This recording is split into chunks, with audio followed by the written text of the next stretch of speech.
I am the Tofu Golem. Please enjoy the video. In this video, I will explain how to set up projects in Notion.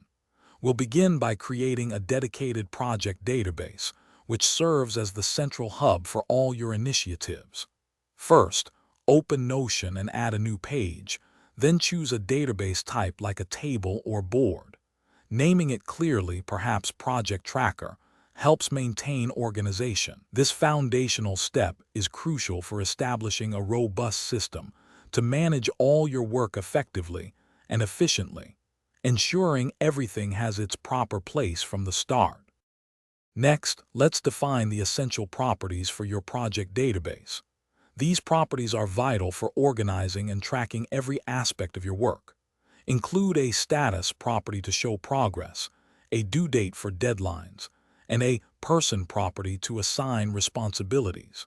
A relation property is also key, allowing you to connect individual tasks to their respective projects. Properly configured properties provide a clear overview and streamline your project management workflow significantly.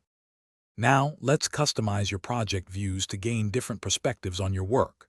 Setting up multiple views, such as a board view for visual progress or a calendar view for deadlines, enhances clarity.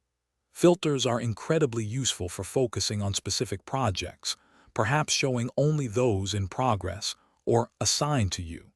Sorting your projects by due date or priority helps you tackle the most important items first, ensuring you always know what needs attention. Finally, let's integrate tasks and explore automation to supercharge your Notion project setup. Create a separate tasks database and link it to your projects using a relation property, providing a comprehensive overview. Utilize templates for recurring projects or tasks to save valuable time.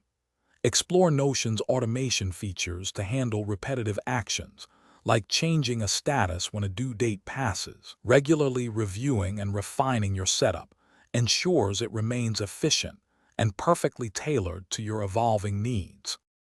Thanks for watching. Consider subscribing if we helped you today.